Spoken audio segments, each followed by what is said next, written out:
Quels sont les grands enjeux en matière d'investissement dans nos infrastructures en France? Quels investissements d'ailleurs cela représente? La feuille de route de l'État pour 2025? On va voir tout ça avec mon grand invité aujourd'hui dans Smart Tech, Gaël Serrandour. Bonjour. Bonjour. Vous êtes le nouveau directeur du département infrastructure à la direction de l'investissement de la Banque des Territoires du groupe Caisse des Dépôts. Alors d'abord, bienvenue dans cette émission. Delphine. Vous coordonnez les investissements dans les grandes infrastructures du pays, mais pas uniquement sur le numérique, bien évidemment. Vous êtes passé à l'échelle plus large. Ça dit, moi, je vais vous ramener à ce sujet du numérique parce qu'on est dans Smart Tech et vous avez longtemps travaillé sur les investissements vraiment dédiés à ce secteur au sein du groupe La Caisse des Dépôts. Alors, quels investissements cela représente aujourd'hui? On parle de quel montant quand on parle d'infrastructures numériques à la Caisse des Dépôts? Alors, merci pour l'invitation, tout d'abord, Delphine. Alors, peut-être pour vous répondre et pour avoir la proportion de ce que peuvent représenter des investissements dans les infrastructures numériques, juste vous donner une indication déjà du montant d'investissement globalement pour la Banque des Territoires chaque année. C'est à peu près entre 1,5 milliard et 2 milliards d'euros d'investis dans les territoires sur différents projets. Quand par ailleurs, dans les métiers de la Banque des Territoires, nous sommes à la fois prêteurs pour les collectivités territoriales et les organismes de logements sociaux. Ça, c'est entre 15 et 20 milliards d'euros de prêts que l'on octroie chaque année, des prêts de très long terme. On utilise l'épargne des Français pour des services utiles et d'intérêt général. Et puis, il y a donc cette activité d'investissement en parallèle de cette activité de prêt. Et aujourd'hui, le portefeuille de la Banque des Territoires en matière d'investissement, c'est 8 milliards d'euros. Okay. À l'intérieur de ces 8 milliards d'euros, bien, les infrastructures représentent 1 milliard d'euros. Voilà. Donc c'est déjà en termes de proportion ce que la Caisse des Dépôts, la Banque des Territoires, a consacré aux infrastructures numériques ces dernières années. Et alors je disais justement que vous avez longtemps travaillé sur ces questions d'infrastructures numériques. Comment vous avez vu les choses évoluer dans le temps ? Alors, il y a eu différentes phases en matière d'infrastructures numériques. D'abord en montant d'investissement et puis aussi sur la nature des projets eux-mêmes.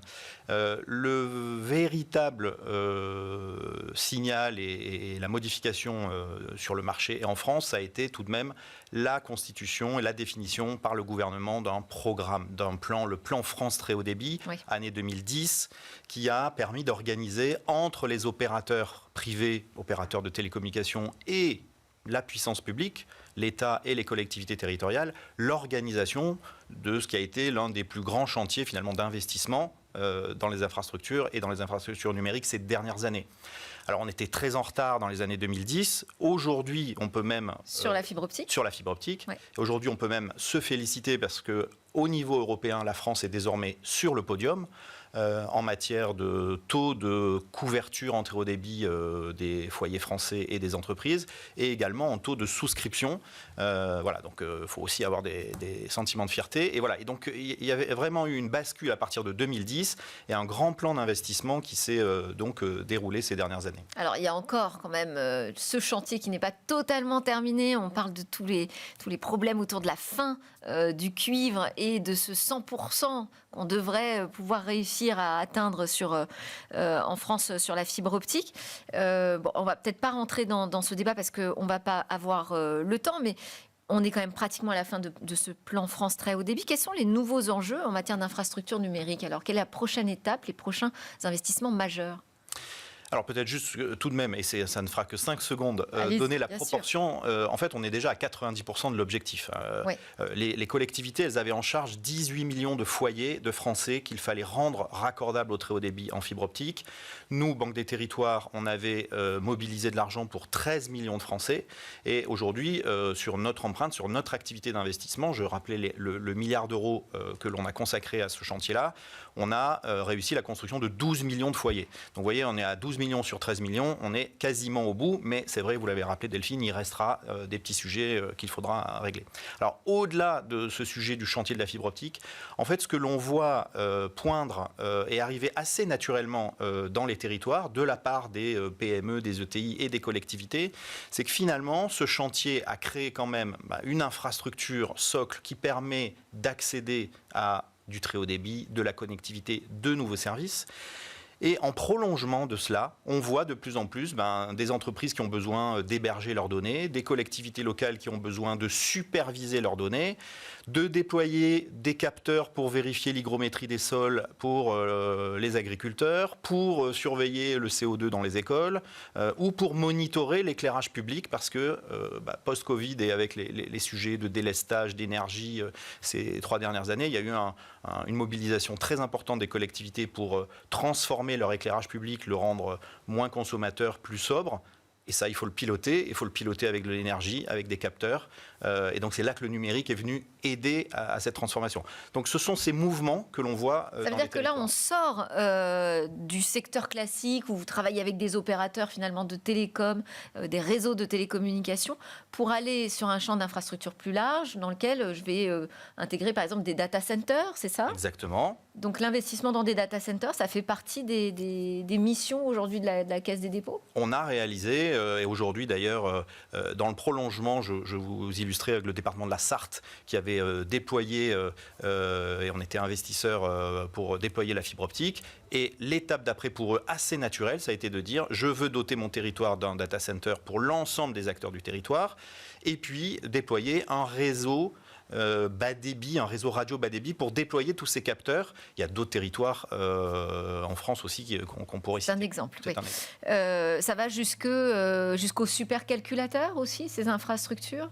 Alors aujourd'hui, la France a besoin, de toute façon, là on dépasse l'échelle territoriale. C'est la France, le pays, a besoin de grandes puissances de calcul. C'est le sujet intelligence artificielle, LLM, Mistral, pour lesquels on a besoin d'objets qui viennent héberger ces équipements pour faire tourner les algorithmes et les apprentissages. Donc ça dépasse la simple initiative locale. Et aujourd'hui, ce qui va se passer 2025, 2026, 2027, on est quand même sur plusieurs années, on va avoir cette articulation, on va voir émerger finalement à la fois des gros calculateurs et des campus, quelque part, et puis des toutes petites capacités d'hébergement réparties sur le territoire. On va avoir cette dualité. Et ça veut dire aussi que vous avez de nouveaux interlocuteurs, parce qu'on sort du simple champ, je vais dire simple, enfin bon, c'était pas forcément si simple ce plan France très haut débit, mais du champ des opérateurs de télécommunications pour adresser d'autres types d'opérateurs qui sont en charge d'infrastructures, pas forcément numériques au départ. Tout à fait. Alors c'est vrai que nos contreparties, partenaires, co-investisseurs étaient les opérateurs de télécommunications. On est aujourd'hui plutôt avec des industriels, des services numériques, aussi des ESN, des NJ, parce que quand on parle de data center ou des Dalkia, groupe EDF, parce que on parle d'efficacité énergétique, on parle de mix énergétique aussi pour ces nouveaux data centers, pour lesquels tout le monde aujourd'hui veut évidemment baisser la consommation d'énergie, qu'il soit efficace. Et donc il y a aussi une dimension avec ces acteurs de l'énergie, alors qu'on est dans le champ finalement de l'infrastructure de données. Alors, je voulais faire quand même une parenthèse sur Mayotte, parce que comment ça se passe là après ce cyclone Chido qui a ravagé totalement Mayotte ? Il y a tout le sujet de la reconstruction des infrastructures, y compris numériques. On a entendu une première polémique avec le choix de Starlink en urgence. Mais au-delà de ça, est-ce que la question du plan France très haut débit se pose aussi à Mayotte ? Est-ce qu'on va passer par de la fibre optique ou on va trouver des solutions peut-être plus légères, plus rapides ? Alors, ça n'est pas un sujet léger, malheureusement, parce que la situation a été assez dramatique. Et sur les 3 volets, l'eau, l'énergie et les télécommunications, en urgence, et ça n'est encore pas fini évidemment pour l'eau, l'énergie, on espère que fin janvier, l'ensemble du raccordement des particuliers ou des entreprises sur Mayotte sera fait par Électricité de Mayotte. Et puis, en urgence, les opérateurs de télécommunications ont aussi rétabli un minimum de couverture mobile sur l'ensemble de l'île. Et en effet, la question qui va se poser, chacun avait son plan d'investissement, ses opérations qui étaient prévues, tout est venu être bousculé et percuté. Et donc là, désormais, le sujet, c'est plutôt de repenser de manière concertée, de manière mutualisée, pour que les infrastructures de l'île, encore une fois, quelles qu'elles soient, eau, énergie ou télécom, soient pensées de manière coordonnée. D'abord parce que ça peut permettre de faire baisser le coût de la reconstruction, c'est quand même important. Et puis par ailleurs, parce que finalement les choses sont de plus en plus liées, et de repenser aussi les choses avec une visée de résilience. On a eu malheureusement aussi l'expérience post-ouragan Irma sur les Antilles du Nord avec Saint-Martin. Donc on a aussi une petite courbe d'apprentissage qu'on pourra partager, proposer à tous les acteurs mahorais pour la reconstruction. Mais juste pour illustrer, par exemple, Mayotte, il y a 2 ans, on a inauguré, c'est l'un des premiers investissements de la Banque des Territoires à Mayotte, un data center qu'on avait conçu de manière sécurisée, en hauteur, sur les hauteurs de Mamoudzou, avec un certain nombre de prescriptions techniques.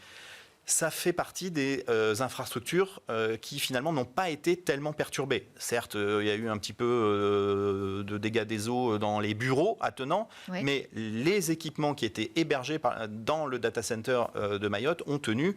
Les opérateurs télécoms qui étaient venus se faire héberger dans le data center ont au moins eu ces équipements secourus et préservés. Et le centre hospitalier de Mayotte, qui d'un point de vue immobilier a malheureusement énormément souffert, toute son infrastructure informatique qui était logée dans ce data center a été préservée. Donc c'est ça aussi, repenser les infrastructures de manière globale et coordonnée, ça va être ça aussi, c'est de se dire comment je reconstruis, mais je reconstruis de manière sécurisée et résiliente pour limiter au maximum les éventuels aléas futurs. Et pas uniquement à Mayotte. Dans les critères, j'imagine aujourd'hui, justement, d'investissement et de prêt dans les infrastructures numériques, le critère de la résilience s'impose évidemment, mais y compris en métropole. Absolument, et c'est vrai que nous, après finalement la grande vague d'investissement dans les réseaux fibres, aux côtés des opérateurs, on en a parlé tout à l'heure, on a invité les collectivités territoriales à penser la résilience de leur territoire. On a proposé, et aujourd'hui il y a une 30aine de territoires que l'on accompagne, on cofinance des études ou des schémas directeurs de résilience à l'échelle d'un département ou de plusieurs départements. Donc le mouvement est parti, et ces collectivités, finalement, elles vont définir un nouveau plan d'investissement, elles vont se rendre compte qu'il faut déplacer peut-être certains équipements de télécommunication et demander aux syndicats d'énergie de se coordonner pour eux aussi modifier parce qu'il y a une zone accidentogène.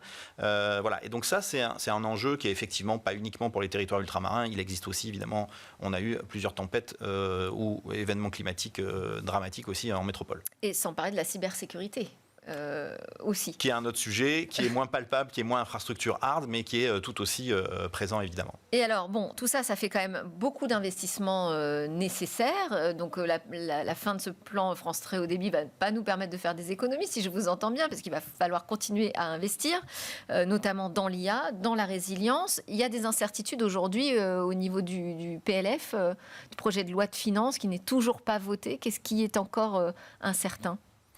Alors, il y avait une mesure très concrète qui était prévue dans le projet de loi de finances 2025 qui semblait ne pas poser de problématiques politiques, au sens de l'approbation des différentes formations politiques. C'était une enveloppe que le gouvernement avait proposée pour résoudre ce que Delphine vous évoquiez au tout début, pour achever le plan France Très Haut Débit, de résoudre le raccordement final dans des situations très compliquées, très complexes. Et donc, il y avait une ligne budgétaire de 16 millions d'euros qui était prévue pour amorcer finalement la résolution de ces cas complexes et problématiques. Il faudra voir dans le nouveau projet de finances 2025 que le gouvernement prépare si cette ligne est évidemment maintenue. Et si ce n'est pas le cas, on a un plan B ? On aura de toute façon, collectivement, le problème à résoudre avec une équation financière de toute façon. Oui. Et je parlais des critères aujourd'hui pour la Banque des Territoires, la Caisse des dépôts en matière d'investissement. Le critère de la souveraineté, c'est un nouveau critère ?